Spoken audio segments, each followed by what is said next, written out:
O Partido Republicano, quando esteve no poder durante a gestão Bush, ele fez guerras do Iraque, guerras do Afeganistão, ele invadiu países, fez uma expansão militar extremamente agressiva e que foi mais agressiva ainda com Obama. Obama fez mais guerra que Bush. Obama, durante a gestão Obama, teve a guerra na Líbia, teve a guerra na Síria, teve a guerra na própria Ucrânia. E existe um contínuo, porque o Obama continuou as guerras do Iraque, continuou as guerras do Afeganistão, que pese que o Obama tinha prometido retirar as tropas do Iraque, o Obama continuou. O Obama dizia que a guerra do Afeganistão era justa. O discurso do Obama é: nós precisamos nos retirar do Iraque para ficar só no Afeganistão, porque o Afeganistão é a guerra correta que os Estados Unidos têm que fazer.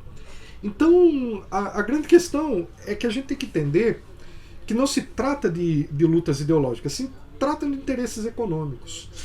A questão ideológica é como você manipula os grupos que estão abaixo desses interesses. Então é muito mais uma forma como você cativa certos grupos do que o que você vai fazer na prática em termos geopolíticos.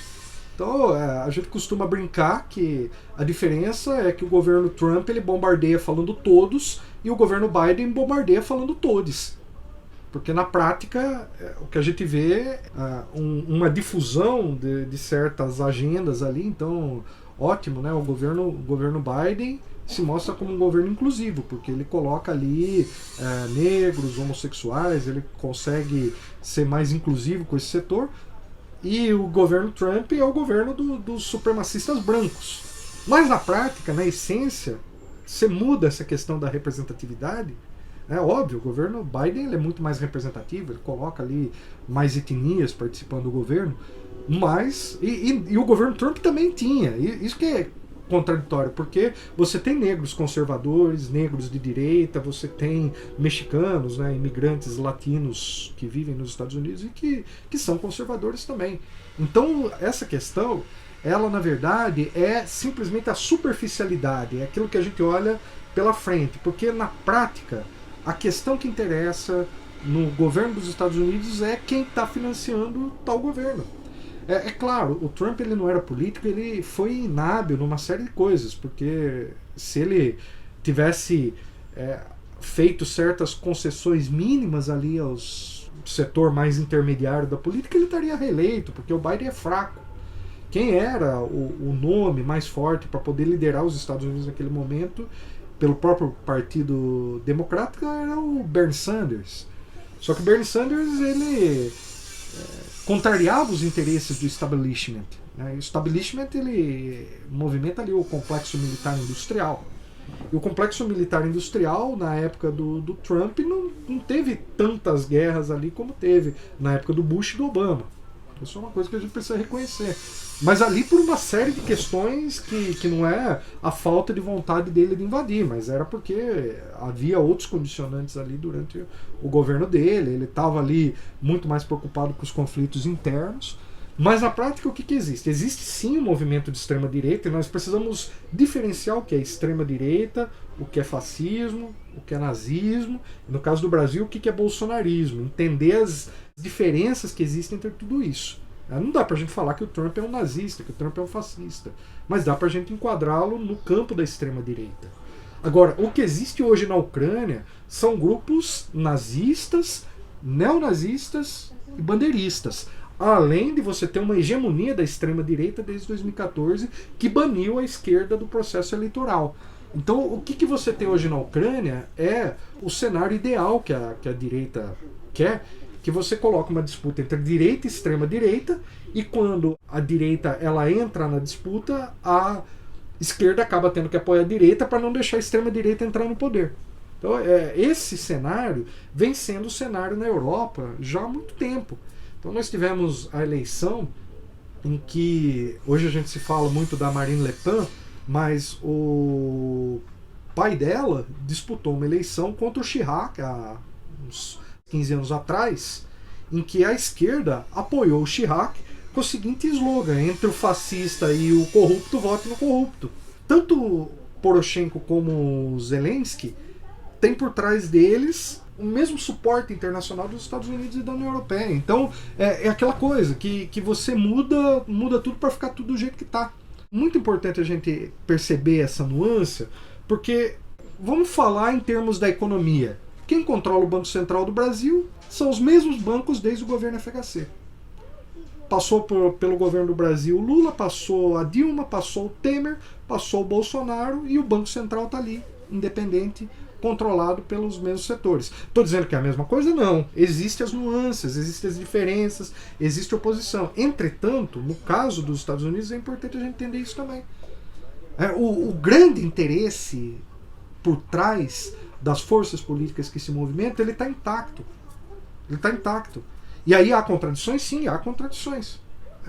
E é explorando essas contradições, que é possível se chegar aí a certas soluções políticas. Mas na prática, Poroshenko e Zelensky, ambos iam atender aos mesmos interesses. Assim, eu achava que o Poroshenko era terrível.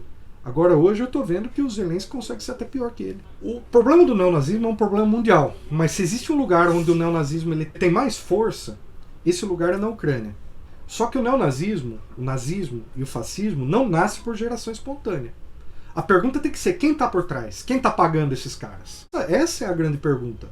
E aí a gente pode já ter uma pista perguntando por que quando foi colocada a votação na ONU sobre a condenação a grupos nazistas e neonazistas, só 2 países no mundo votaram contra, que foi Estados Unidos e Ucrânia. O que nós precisamos é ter a consciência de que esses grupos, eles existem enquanto estiver entrando dinheiro para eles. Porque a hora que parar de entrar dinheiro e eles forem condenados, eles vão acabar indo para prisão e vão acabar sendo condenados. Então, o que existe é uma necessidade hoje do mundo tratar com seriedade esse problema. O Brasil é um país que existe, foi mapeado por uma antropóloga, existem 530 células nazistas e mais ou menos 10 mil militantes nazistas gravitando em torno dessas células. E aí nós tivemos um caso, na verdade 2 casos, de 2 políticos brasileiros que foram fazer treinamento nazista na Ucrânia. Uma que é a Sarah Winter, que convocou lá um grupo dos 300 do Brasil, que apareceram lá em Brasília, montaram um acampamento com tochas, ameaçaram invadir o Supremo, e aí foram desmantelados e foram presos. E o outro que é aquele Daniel Silveira, que é aquele rapaz que apareceu destruindo lá a placa da Marielle Franco, que ameaçou o ministro do Supremo Alexandre de Moraes. Esse cara hoje está condenado com tornozeleira eletrônica, ele e a própria Sarah Winter. E Sarah Winter, por sinal, é o nome de uma espiã nazista. E quando esse Daniel Silveira ele foi para a Ucrânia, ele voltou falando que o Brasil precisava se ucranizar. O que ele estava falando com isso? Ele estava falando que era necessário ter grupos neonazistas organizados no nível que está na Ucrânia. Então existe sim o nazismo na Ucrânia, a Ucrânia é epicentro desse movimento, só que esses movimentos recebem financiamento externo. Então o que a gente precisa avaliar é como cortar as linhas de financiamento deles, e aí precisa ser feito um movimento internacional de denúncia disso. Agora, a situação atual é vergonhosa. A mídia ocidental dos Estados Unidos, da União Europeia e do Brasil simplesmente ocultar a existência desses grupos. Esses grupos existem e fazem um grande mal para a humanidade. Não dá para negar que eles existem. Tem vários. Você tem o Batalhão Azov, que é uma força bastante armada, que foram aqueles que queimaram os sindicalistas lá em Odessa. Tem ali um grupo mais político, que é o Pravi Sector, quer dizer, setor à direita, que esse é mais bandeirista, tal, ele tem uma organização mais voltada para a política. Tem também o Svoboda, que é um outro grupo também terrível ali, que funciona no contexto da Ucrânia. Aí vem todo aquele discurso lá de então vamos equiparar o comunismo ao nazismo. E isso é falacioso, porque quem leu Marx, quem leu Lenin, em momento nenhum Marx ou Lenin falam em exterminar uma minoria étnica. Já isso é o cerne do discurso nazista. Só pedir uma coisinha, pessoal, sigam também o meu canal no YouTube, que eu comecei agora, Thomas de Toledo. E para quem se interessa por arqueologia e por história, sigam o canal Farol de Alexandria. Então não podia deixar de falar.